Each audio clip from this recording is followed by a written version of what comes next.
지금 제가 20몇 년 동안 하면서 적이 안 생겨봤겠습니까? 저를 싫어하는 사람들이 없었겠습니까? 그런데 중요한 거는 투자를 해야 될지 말아야 될지를 고민하실 필요는 없어요. 투자는 항상 해야 되는 겁니다. 하지만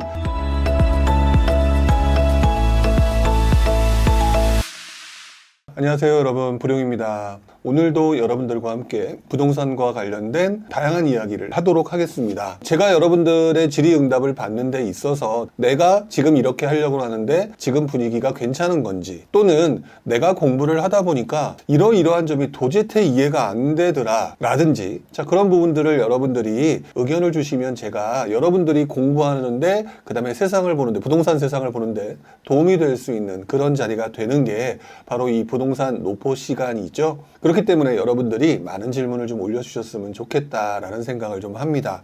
제목은 분양가가 계속 오르는데 사야 되나요, 말아야 되나요, 이런 식으로 올렸지만, 주로 여러분들이 궁금하신 부분들, 사실 지금이 제일 혼동기죠.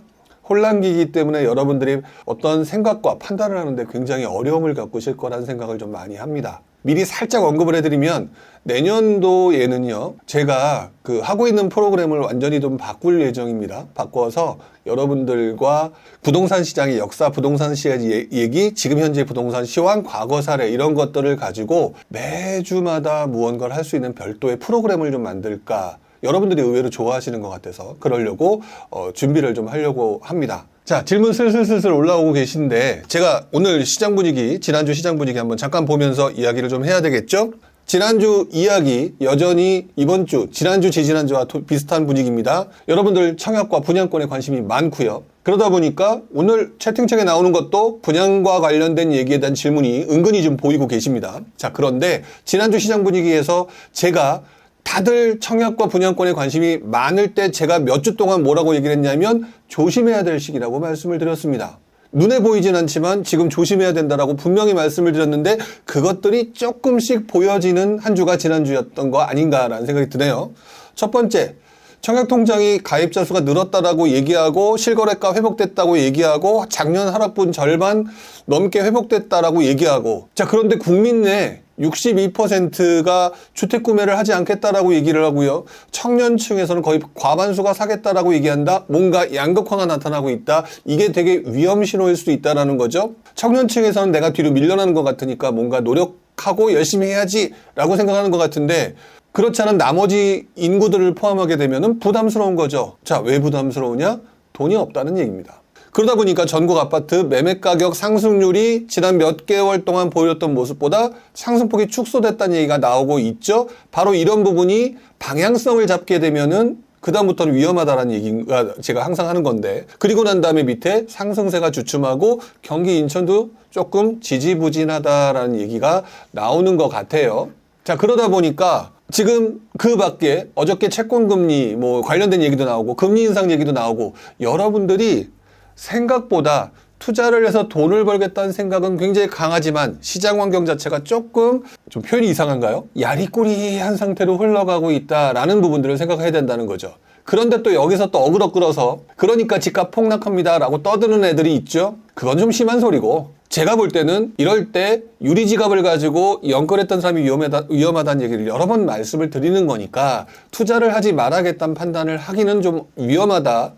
다만 조심해야 될 상황은 있다라고 말씀을 좀 드리는 것 같습니다. 자, 그러면 그 다음에 분위기가 바로 오늘도 여러분 채팅창에서 살짝 보이는 느낌인데요. 투자를 해야 될지 말아야 될지, 이것들을 지금 고민하고 계실 거라는 거죠. 근데 시간은 많다. 너무 조급함을 가지실 필요는 없다. 저도 5년 만에 돈 벌어서 은퇴하고자 하면서 부동산 재테크를 출발을 했지만 지금 20몇 년째 하고 있는 중이다. 결국 내 맘대로 되지 않는 분더러 시기와 상황에 맞는 상황에서 움직여야 된다라고 항상 말씀을 드렸는데요. 자, 보게 되면은 서울 분양가는 지금 오릅니다. 그러니까 여러분들 고민이 많아요. 12억대 고분양가 완판, 광명이 뜨겁다라는 기사가 나오고 있는데요. 밑에 두 번째 줄로 내려가게 되면 광명 미달 얘기가 또 나오고 있죠. 그러니까 여러분들 트리우스인가요? 하여튼 그런 것들이 나오니까 여러분들이 헷갈리기 시작하는 거죠. 제가 바로 이런 부분들을 혼동기, 혼란기라고 표현을 하는데, 그래가지고 이상하다라고 생각을 했는데, 또다시 무엇이 나오냐? 줍줍이 나오니까 청약자가 우르르 몰려들었다는 얘기가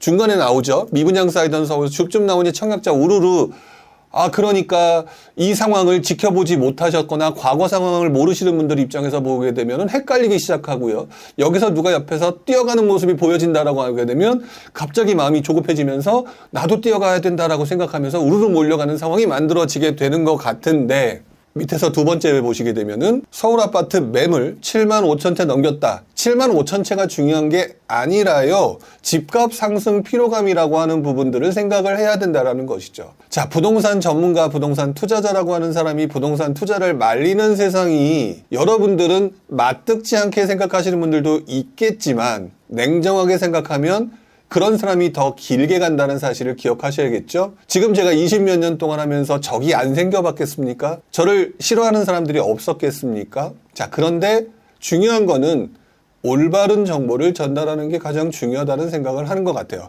자, 그래서 지금 제가 보는 관점에서는요, 투자를 해야 될지 말아야 될지를 고민하실 필요는 없어요. 투자는 항상 해야 되는 겁니다. 하지만 잠시 쉬어야 될지와 잠시 지켜봐야 될지 또는 달려가야 될지를 바라봐야 되는데, 지금 상황은 똑같은 지역에 똑같은 상황인데도 불구하고 여러분들이 혼란스러워하고 있는 거거든요. 근데 여러분들이 수요자란 말이에요. 여러분들이 수요자고 여러분들이 집값을 올리는 사람인데 여러분들이 혼란스러워하고 움직일까 말까 주저하고 있는데 이것들이 올라간다라고 얘기하는 게 말이 될까? 지금은 조금 애매한 부분인 것 같다라고 생각이 드는 것 같아요. 자, 상식적으로 왜 그러느냐? 민간 아파트 분양가 고공비행. 자, 그러니까 여러분들이 조급해진 거죠. 원정 투자 어디로 갔냐? 광명, 평택, 고양시로 몰렸다. 자, 이 부분을 잘 생각해 보게 되면 여러분들의 행동 패턴이 여기서 나타나는 겁니다. 첫 번째, 고공비행한다니까 움직이는데요. 광명, 여러분들 알다시피 호재가 넘쳐나는 곳이죠. 서울 가깝죠. 일자리가 많은 곳이죠. 당연히 광명이라고 하는 호재 좋은 곳. 자, 그 다음에 평택이라는 곳으로 갔죠. 평택 여러분들 잘 알고 계시겠지만 뭐가 많은 곳? 역시 호재가 많은 곳. 여기에 무엇을 하기 좋은 곳? 소액 투자를 하기 좋은 곳. 즉 투자를 못하는 사람들이 따라잡으려고 하기 되게 좋은 장소인 것처럼 보이는 곳. 자, 고양시로 간다. 서울 주변 지역에서 가장 많이 안 오른 곳 중에 하나. 하지만 그래도 가까운 곳들, 서울로 진입하기 가까운 곳들, 이런 곳들, 여러분들이 바로 그런 곳으로 지금 몰려갔다라고 한다는 거죠. 여러분들은 지금 어떻게 움직이고 있다?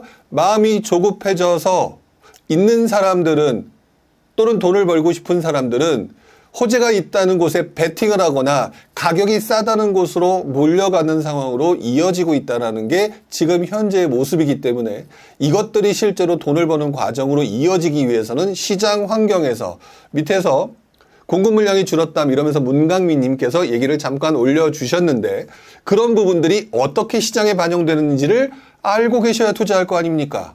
지금 공급 물량과 착공 물량이 줄었다고 뭐라고 얘기들을 많이 하냐면은 집값이 오를 것이다라고 중간 단계를 띄워놓고 얘기하시는 분이 너무 많거든요. 경험이 없다 보니까 그런 거 아닙니까? 제가 볼 때, 제가 요즘 들어 조금 강하게 얘기하죠.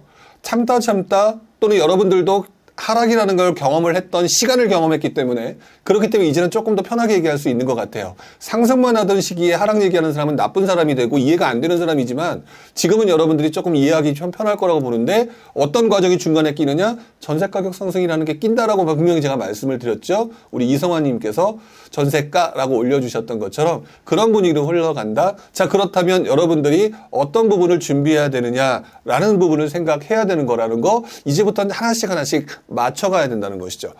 자, 결국 지금 현재 입주율이 6.4% 9월 달에 하락했다고 하는데, 9월 달에 뭐가 나타났냐라고 얘기를 하게 되면 잔금 대출, 즉 대출 규제라고 하는 부분들이 만들어지고 보금자리 주택과 관련된 문제가 나왔죠. 자, 그러니까 이것들이 발생한다.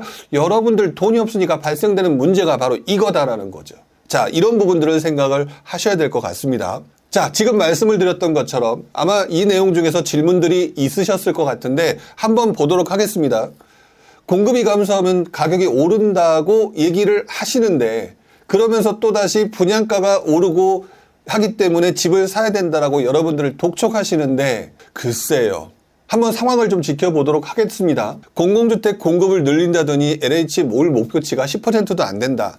즉 공급이 원활치 않다라는 증명해주는 기사죠. 그러니까 이 기사를 어떻게 해석하느냐에 따라서 여러분들의 행동이 달라지는데, 이것들을 그렇기 때문에 집값 상승에 신호탄 아니겠느냐라고 얘기를 하게 되면 여러분들 집을 당장 사야 되는 분위기로 흘러갈 수 있게 좋게 만드는 기사들이죠. 자, 여기에다가 밑에다가 분담금이 5억 정도 들어가는 정도, 그러다 보니까 상계주공 5단지가 진행하는 데가 지금 제동 걸렸다. 뭐냐, 분담금이 5억 정도 들어간다. 거기 가지고 계신 분이거나 투자하시려는 분들이 추가 부담금이 많아지니까 주저주저한다 라는 얘기가 되니까 결국 공급이 줄어든다는 얘기가 되겠죠.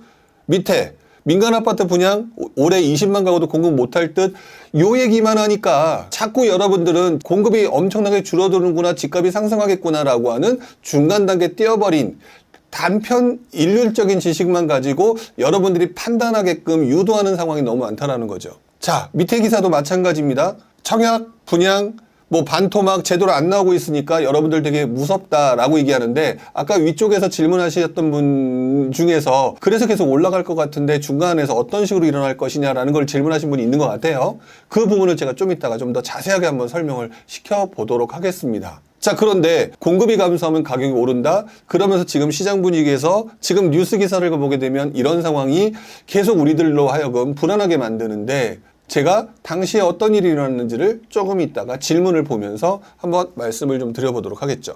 자, 지금 보는 거는 내가 뒤처질까봐 두려워하는 부분입니다.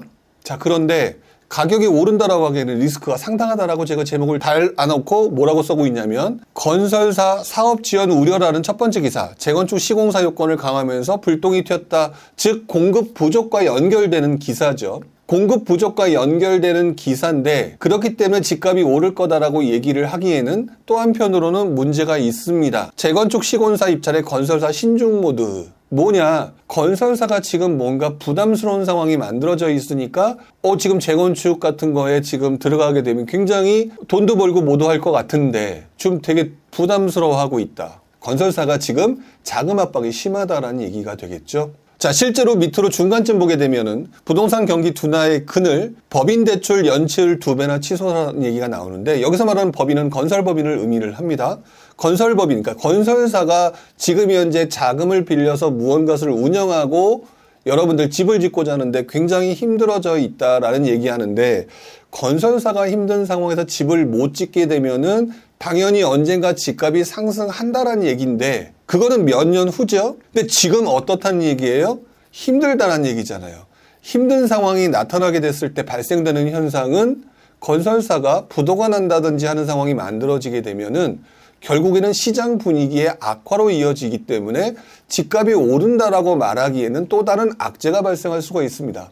그래서 중장기적인 투자라고 하는 관점에서는 호재일 수 있을지 몰라도, 단기적으로는 시장을 조금 보고 이런 건설사의 위기들이 어느 정도 해소가 되는지를 보고 움직이는 게 맞는 거죠. 이게 리스크를 줄이는 투자여야 되는데, 지금 현재는 바로 이러한 리스크가 만들어지고 있다라는 게 문제고, 그 다음에 지금 현재 밑에 또 나오죠. PF 대출 관련된 문제가 나오면서 금융권도 지금 상당히 안 좋다라는 독배 뭐 이런 얘기가 나오고 있단 말이죠. 자, 그다음 맨 마지막에 보게 되면 부동산 PF 위기설 진화에도 증권사 부실, 즉 여러분들은 증권사는 증권만 할 거라고 생각을 하시겠지만, 증권만 팔 거라고 생각하시겠지만, 그쪽에서도 PF 대출 같은 것들을 많이 일으키죠. 모든 금융사는 그게 은행이든 보험사든 저축은행이든 증권사든 각종 사업을 진행을 시키면서 대출과 대출을 연결해 주거나 또는 대출을 일으키면서 무언가 수익을 창출하는 구조입니다. 그 과정에서 지금과 같은 건설사 PF 대출과 관련된 부분은 아무래도 우리가 몰라서 그렇지 굉장히 많은 기관에서 하고 있거든요. 근데 금융기관이 부실화가 나게 되면은 문제가 터진다. 그게 대표적인 게 금융위기였단 말이죠. 그러니까 부동산 투자자임에도 불구하고 부동산 투자자는 금융이라든지 건설사 위기에 관심 없이 어디가 오를 것인지에 대해서 관심을 갖는 것처럼 얘기들을 하고 있지만, 사실상 집값이 오르기 위해서는 금융과 건설사의 안정적인 운영이라고 하는 부분과 여러분들의 그것을 보고 판단하는 행위들이 삼박자가 맞아 떨어지는지를 같이 살펴야 되는 게 현실인데, 왜 요 얘기는 안 하고 있느냐? 또 어떤 반대적인 집단에서는 왜 맨날 요 얘기만 하고 있느냐라고 하는 부분이 중요한 부분이라는 겁니다. 자, 그래서 저는 개인적으로 지금은 여러분들이 어설프면 들어가지 말라라고 얘기를 하고 있는 중이라고 말씀을 드릴 수가 있을 것 같아요. 자, 그리고 제가 누누이 말씀을 드리지만 전세가 상승이 먼저다. 왜 그러냐면 지금 현재 공급이 줄어드는 거에 대한 결과물은 2, 3년 후에 나타나기 때문에 지금 당장 무언가 나타나는 부분이 없죠. 그렇기 때문에 그런 상황에서 예를 들어서 건설사가 지금은 아니라 지금 리스크 있다고 그랬는데 나중에 무너진다. 아니면은 금융사가 위험에 빠진다. 라고 하게 되면은 시장 분위기는 안 좋아지는 거니까 여러분들의 투자 심리는 위축된다. 즉, 앞으로 1, 2년 또는 2, 3년 사이에 공급이 줄어들어가는 그 과정에서 무슨 일이 터진다, 무슨 일이 생긴다라고 얘기를 드리게 되면은 자연스럽게 시장 분위기가 악화될 수 있다. 그러면 여러분들 지금보다 더 분위기가 안 좋다는 얘기인데 집을 살려고 들겠느냐? 안 살려고 할 것이고 투자자는 위축될 것이고 집을 구입하려고 하는 사람들은 전세로 들어가려고 하는 가능성이 매우 높아진다라고 말씀을 드리는 거니까 결국 이 상황이 만들어졌을 때 전세 가격 상승이 먼저 만들어진다는 것이죠. 그런데 지금 당장 나오죠.